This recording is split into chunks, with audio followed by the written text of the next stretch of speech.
Hello, my name is Mark Monlux, and you're watching another episode of Epic Sketch Time. I'm a freelance illustrator in Tacoma, Washington. I like to draw cartoon reviews of movies. If you do look for the Comic Critic, you can find some of my strips online, or better yet, follow me on my Patreon account. Okay, I'm Bill Morse. I'm a cartoonist and illustrator in Seattle, Washington. And on the side, I do a webcomic called Rhapsodies at rhapsodies.wpmorse.com. I also have a Patreon account for it. And howdy, everybody. My name is Ian. I am an illustrator, graphic designer, and cartoonist working out of Tempe, Arizona. You could check out my stuff at unfedartist.com. And if you want to check out my Patreon, it's patreon.com/unfedart. And the same with all my social media handles, Instagram, Twitter, it's all /unfedart. A quick question, you guys. Have you heard of a social media portal called WeMe? I'm not sure. Called what? It's called WeMe. WeMe. I'm not completely sure. I may have heard the word in passing, but I thought it was just another app that I would wait and see about. Yeah, first time I'm hearing about it. The thing I've been trying to get a handle on is TikTok now. I've been looking at the posts on there, and I've followed some of the hashtags for comics and comic art, and trying to see what cartoonists are doing on TikTok. And, oh, cool. I thought that was exclusively mainland China.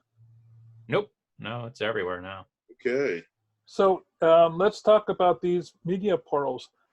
WeMe is basically just very much like Facebook, but without the huge amount of advertising, and I have no idea whether or not they're using algorithms as well. But I've been part of other social media groups that have gotten tired of what Facebook supports or what have you, and they wanted to have their conversations someplace else. It's basically a nearly identical structure. It seems slightly more, at least the group I'm in seems slightly more professional, but I haven't joined other groups. Now, as far as Facebook competitors goes, the big news that I came across is WT Social, which is basically the same guys that created Wikipedia. They wanted to create a Facebook kind of social media portal that is stripped of the advertising and stuff like that. So it's a wait list to get on. If either of you are interested, I can give you a URL to invite you in. I think that cuts your place in line. But so far with that, it's very new, and I think, if I was to channel any social media gurus, I would call it kind of like ripe for the taking as far as like comics, like the webcomic sub section on here, or the sub wiki is the way they call it. Really just doesn't have any web comics at all on it, from what I've seen. So I was thinking about starting a sub wiki, but I didn't know if that was going to be looked down on or not. I wanted to reach out to the people who run the platform and see if that's something that I can do, because I have a feeling that the whole platform is set up to be anti-commercial to a certain extent. Like you're not going to have a sub wiki for Burger King or something like that, and essentially that's kind of what I want to do for my stuff. I'd create an Unfed artist sub wiki, so I'm checking it out, putting out feelers and stuff. But well, I would certainly be curious to see what it's W as in what, T as in Tom. So social. WT.social. Here, I'll just. And I'm curious to hear more about TikTok. TikTok is, it's kind of a beast right now. It's. Do you guys remember Vine? I loved Vine. I used to be on Vine quite a bit. So basically it's Vine, but the videos are longer, and it's kind of like a morph of Vine and Snapchat and Instagram stories. So if you've looked at Instagram stories before and you've seen all those kind of like graphics and stuff, that's where it's going. It's a lot more music focused, as far as like having a like a soundtrack. Like you can actually watch a video with cool music kind of background, and you can copy that music and create another video based on that music. And so what a lot of people are doing is, at least what I've seen recently with one trend is, there's a lot of dancing videos, everybody trying to show off their own dance moves to a specific, really kind of popular piece of music. Again, with comics on TikTok, I'm not really a fan of this, but I saw one artist who said he's gotten a huge response on TikTok. He just shows a panel at a time of his comic. He's like, here's panel 1. He slides the paper over. Here's panel 2. He slides it over. Here's panel 3. And he's shown a few comics. And he also does kind of little, vlog kind of things, like little journals and stuff. But yeah, I don't know. It's tough to kind of marry a static kind of platform like comics, with a video platform. But obviously, people are responding to it. So yeah, that's interesting. Not just to Vine, but I've been sort of been giving myself a crash course in video making lately, and I've been thinking about the logistics of putting comics on YouTube, and but to a certain extent, going silent and giving them time to read the word balloons doesn't seem completely right. But considering it's not like I can draft a whole bunch of friends as voice actors either. It's kind of that's an interesting solution, though, is voice acting the comic. I think that actually might be more successful. Like take out the lettering, just show the artwork, and then have a voiceover.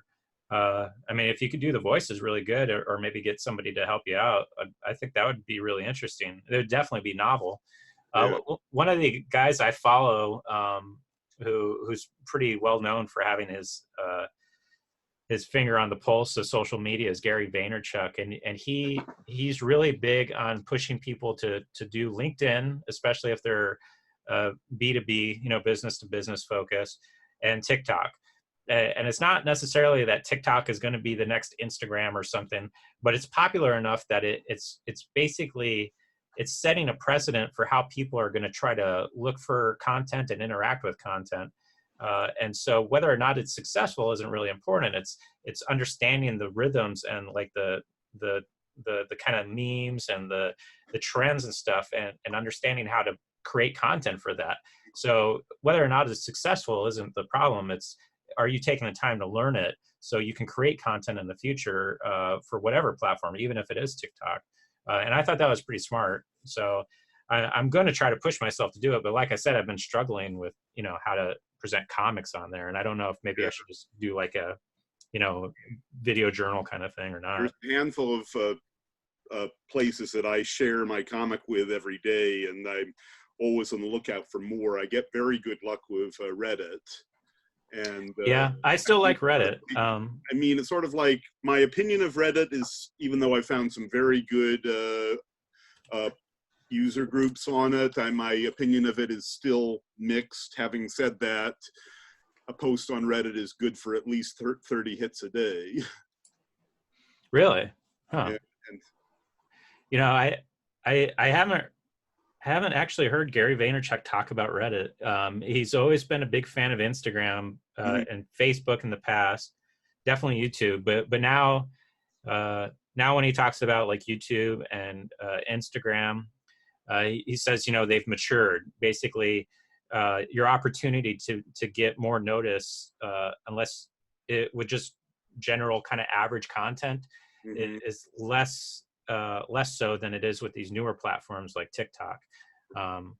So I, as far as like, your opportunity to really, find a footing and find a response, he likes new platforms because there's people that are fresh on there. They're looking for content, as opposed to these kind of traditional, and I say traditional, they've only been around for, less than a decade, but YouTube and Instagram, where people kind of have their feeds. They're not necessarily, reaching out for new content or new people to follow.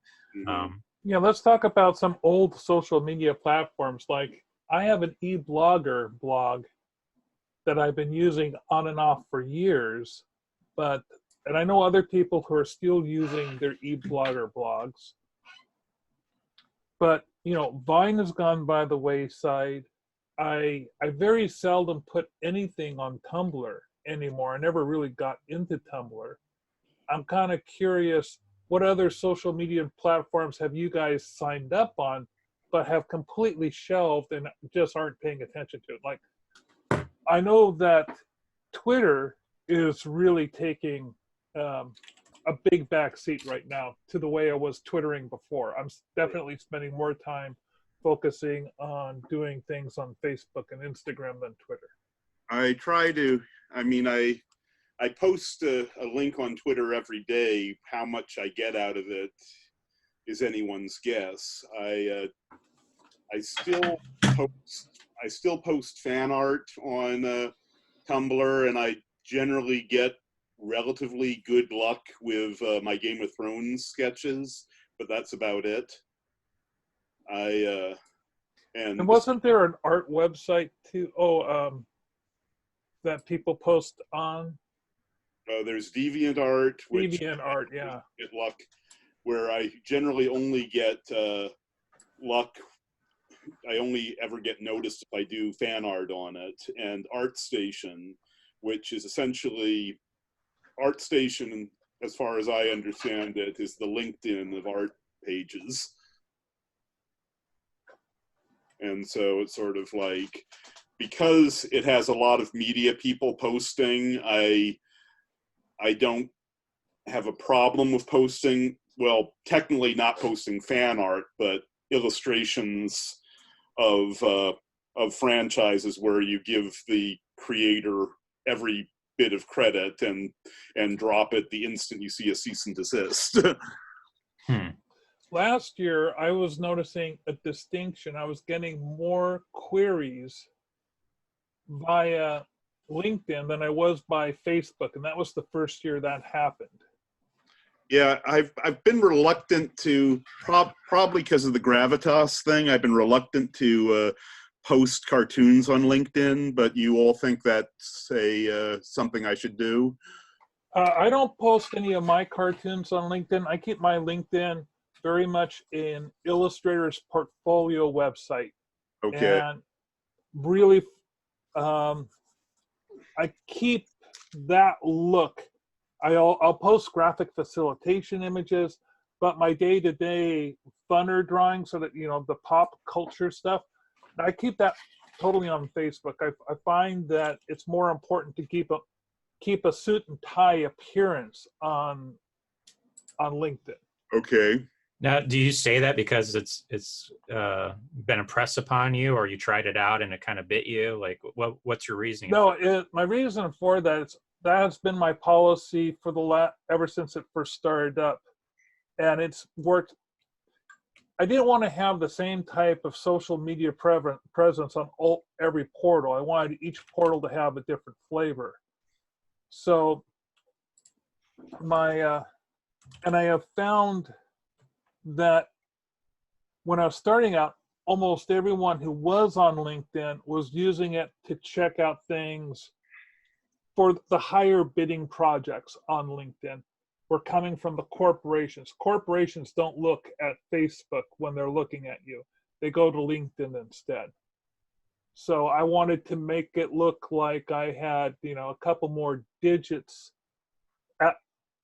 to my intrinsic value on LinkedIn.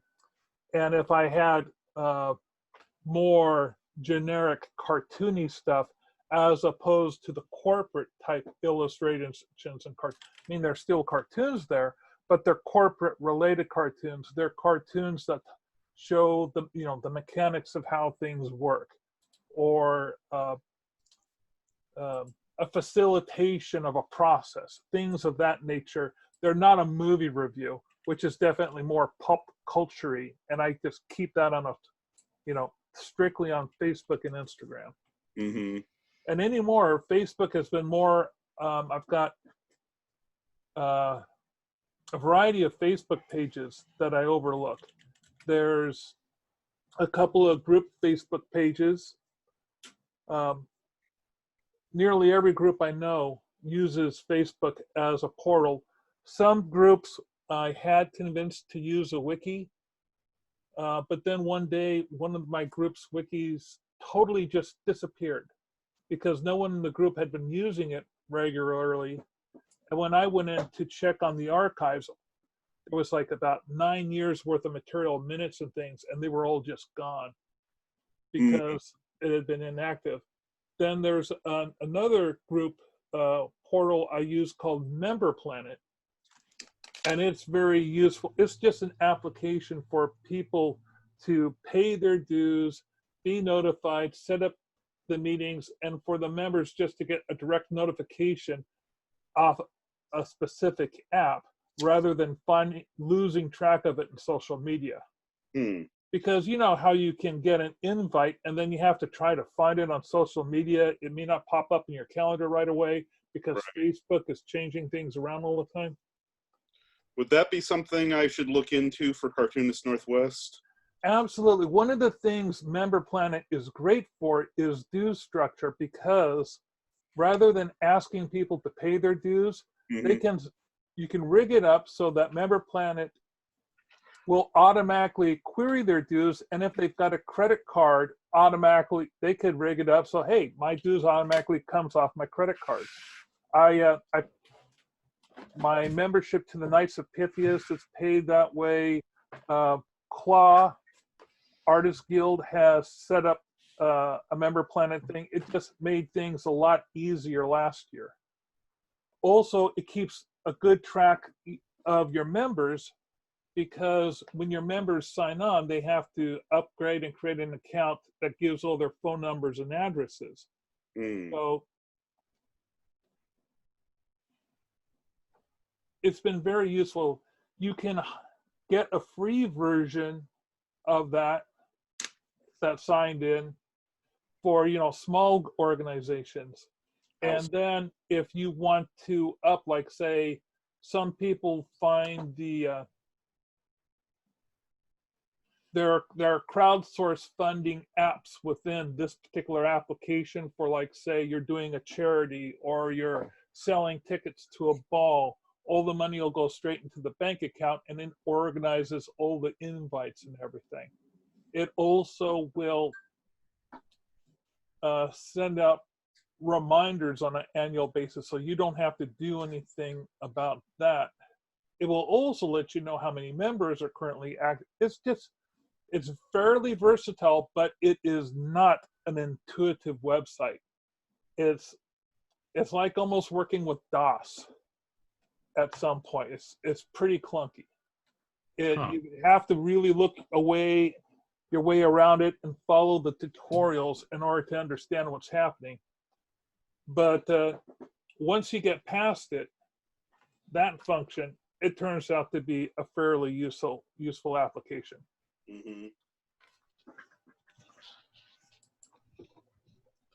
What are you guys working on today? Well, I'm over the hump on my Christmas story, and so right now, mostly what's left is the Sunday strips. So here is here is what I got so far. Let me show you.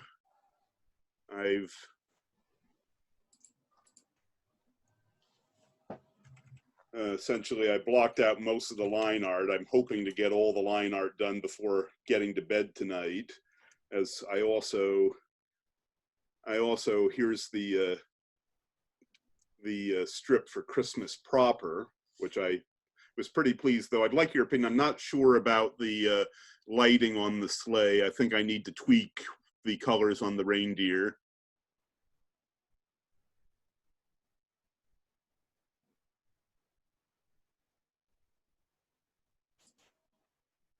But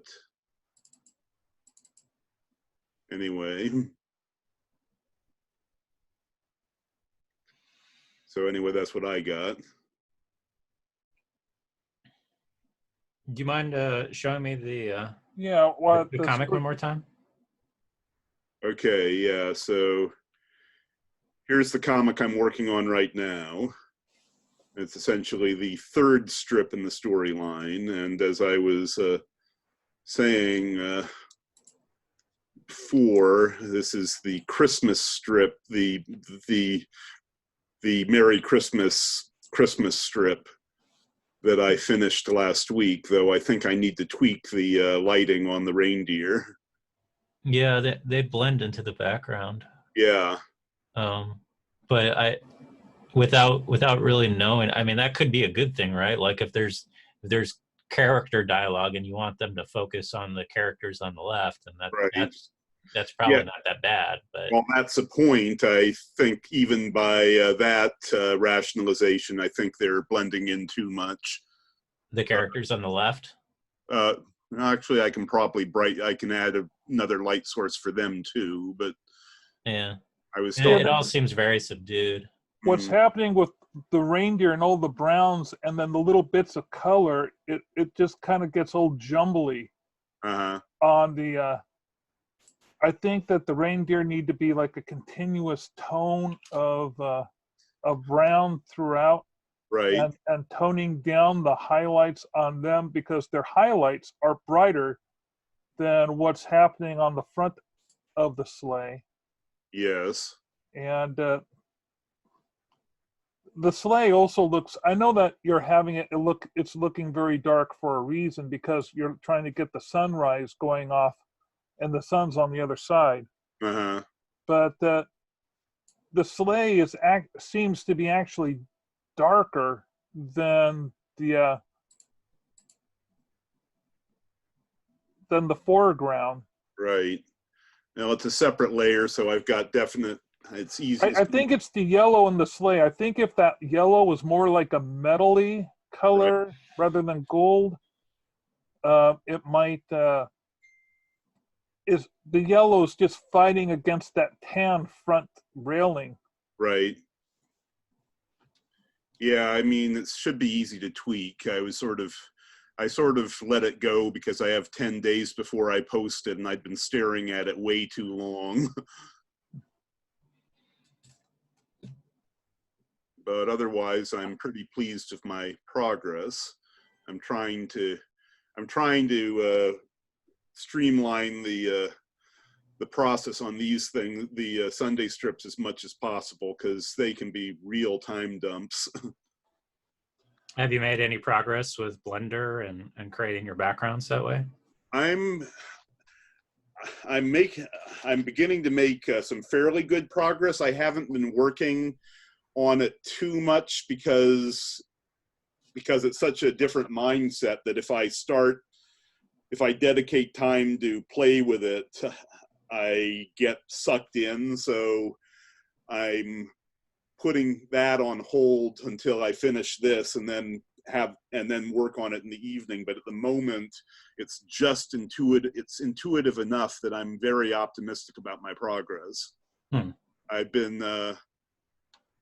been able to the few models that I've created on Blender move into Clip Studio really easily now that I've upgraded to Clip Studio X. Case in point, I can demonstrate. This is one of the, oh, just a second, have to share again.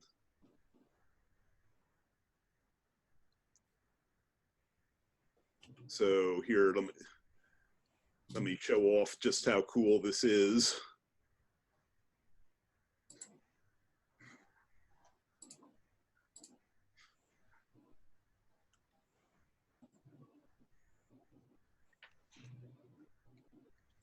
So this is one of the only models I've made so far.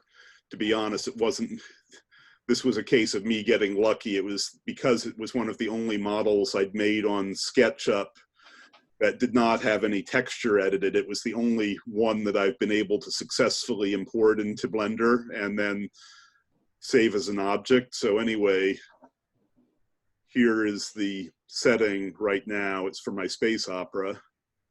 And here's where it gets really cool.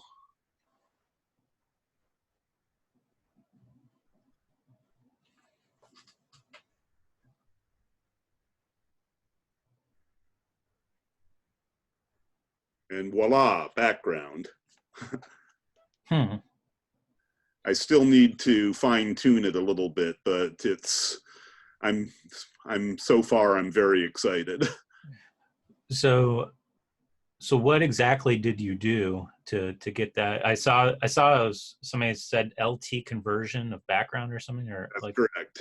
what's that mean? It's essentially, it essentially extracts all the lines on the edges. You can actually use it on photographs as well, but it's kind of like when you turn but it's kind of, unfortunately for that, it's kind of like what happens when you turn something into line work on Illustrator, where the amount of stuff you have to clean up afterwards makes it ultimately that it would have been better for you to just trace it. But as far as doing it with models, this is nice. Yeah, I mean, it looks really great, and you can go in there and you can adjust the type of moire pattern and all that stuff. Yeah. Or the dotted shading and all that. Like you can remove it or make it different. Not to mention all of the dots are separate layers, so I can just get rid of them and then color this on my own. So Clip Studio makes those layers during that process? That is correct. Huh. Yeah, that's. I mean, I've used EX for a while now, and I love the 3D models, but I've always just drawn over them. I didn't know this was an option, so I'm kind of kicking myself. But yeah, I mean, that's fantastic. One of the things I really like is like going on to some of the free 3D model sites. As long as they have the correct format, you can. I think it's OBJ. You can import them in the Clip Studio. So yeah, there's see like a cool robot or like a battleship or like an airplane or something. Yeah, matter of fact, let me. There's they actually. Let me find the link for. Let me just. There was the Clip Studio did a tutorial 2 months ago, which will tell you the basics of everything you need. Let me find it for you. What are you working on, Mark? Oh, let's see. Is anyone sharing screen right now? Nope. I'll show you.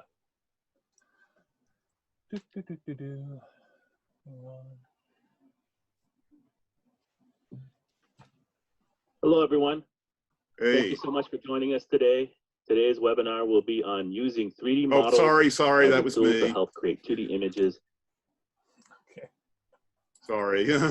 Just put the link in the chat if you don't mind. I was just about to do it. I didn't realize it was playing when I was about to do that. No worries. One of the things I'm doing is a poster for The Shining. Oh, cool. What's your approach? Well, I found this really great design. It was an 80s design for a poster for The Abominable Dr. Fives. And I loved the way it was done. And it had a bunch of little black and white elements done into like this border motif, and the center motif were some visual elements that formed the skull with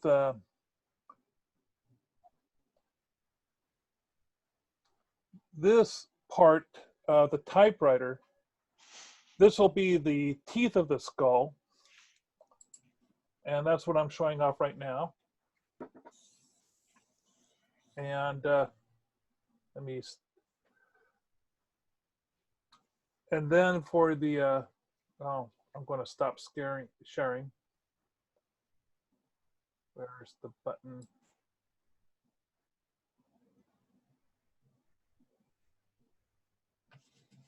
There we go. for the nose of the skull, I'm going to have a silhouette of the twins holding hands.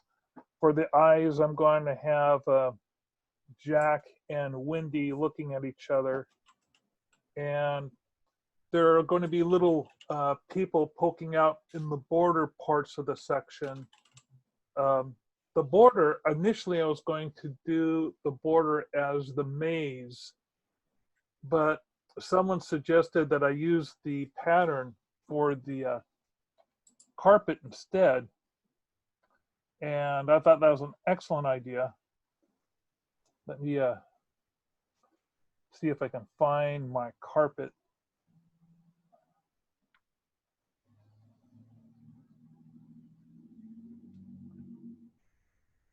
And give you, because I finished off that part. Matter of fact, I used the pattern for my background banner on my Facebook page and got a couple of nice little comments about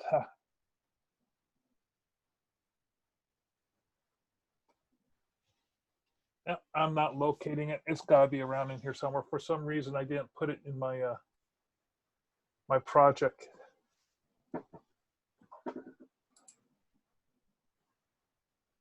And Ian, what are you? It looks like you're doing a Sunday strip. Yep.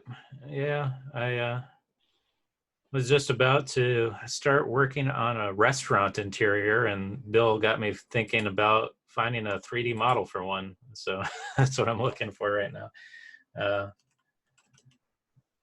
After Bill was talking about Blender last week, I was looking at YouTube videos, and I found a great tutorial channel on YouTube, and I guess I'm kind of in the same boat as you, Bill, where I want to dive in, but time is limited, so I'm kind of trying to get stuff done and keep it on the back burner. But eventually, I want to get into it because I know it's going to help. So we'll see how that goes. Yeah, because one thing I find, the whole left brain, right brain thing, if I go down that rabbit hole at the wrong time, I pretty much blew all of Monday with a project that I learned a lot on, but it was because it was something I did not need at that 1 minute. It was essentially, while it was very informative and will do great for the long term, at that particular time, it was time wasted. Yeah, I mean, it's kind of a blessing and a curse, or can't remember. No, that's not the right way to put it. But like, you need to stay on top of trends and figure out new software. And I mean, it's important for just staying relevant as time goes on, because exactly. And since Blender is free, it's oh yeah. And right now, lots of pros are using it, and it's almost as good as Maya. And since I don't need, because I'm doing stuff to imitate line art, I don't need anything half as good as Maya. Yeah, but I mean, even from a productivity standpoint, like, I mean, just like Photoshop is miles ahead of where it used to be. Mm-hmm. And I still think it does stuff that like the free option. What's the free photo editor? GIMP. Yeah, GIMP. I mean, it does stuff that if like saying editing a background in a photo, and just like removing like an unnecessary part really quickly. I could do that in about 30 seconds with Photoshop. I don't think you could do that with a GIMP. From a graphic design standpoint, that's huge. Yeah, I mean, the fact that GIMP doesn't have actions definitely makes that not the case. Yeah, but even with this, like Clip Studio, I mean, how much time do people spend on backgrounds drawing them by hand? I mean, it could be really detailed and really involved, but if I find the right asset here on the Clip Studio asset store, and it's free, and I download it, and then I just do that little thing you just did, I spent maybe 10-15 minutes in total. Yeah. And I'm that much closer to releasing a comic sooner, or building up a backlog of comics, so I can work on other things and not have to focus as much on hitting those deadlines. Exactly. So I mean, just productivity is huge. Mm-hmm. exactly. I mean, for the longest time, I'd been using Google SketchUp. I mean, where I would have I have almost all of my sets from the, if you're playing, or if you pretend your comic is a television show, I have about 8 sets on Google SketchUp, and which I have a huge file of JPEGs that I've made exporting from those images for the longest time. But the one downside, the biggest down, to show you what I'm talking about.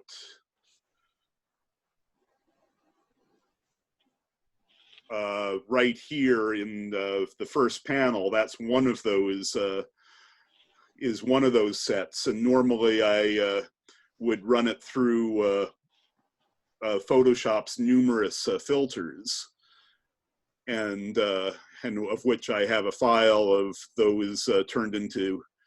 But having said that, I've been, one of the things that's been having me excited about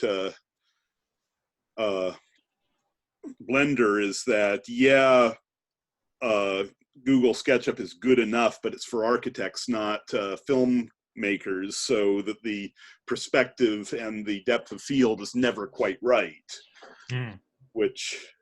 So that's been having me definitely want to have Blender versions of these sets. Unfortunately, the biggest downside of moving SketchUp into Blender is that the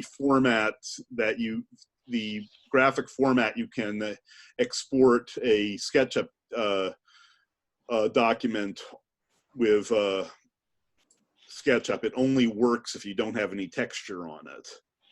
And so because that model that I just showed you has color and bricks on it, if I opened what I exported from it on Blender, I have an empty page. I only have the, happily I only got the model that I showed on SketchUp through, because I'd mostly been doing it as an experiment and I hadn't put any texture on it. Okay.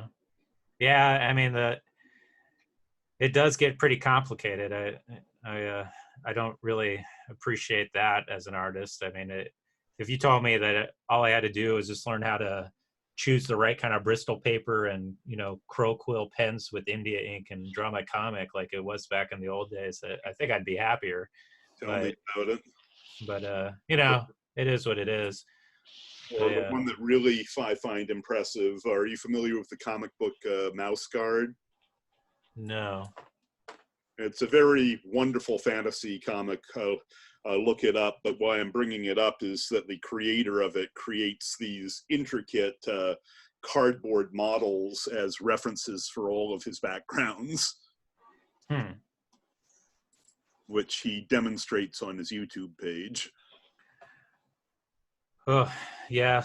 I mean, it's not to even get started about like the other stuff that as like an independent self-employed guy I have to deal with, like accounting software. I'm teaching myself databases right now.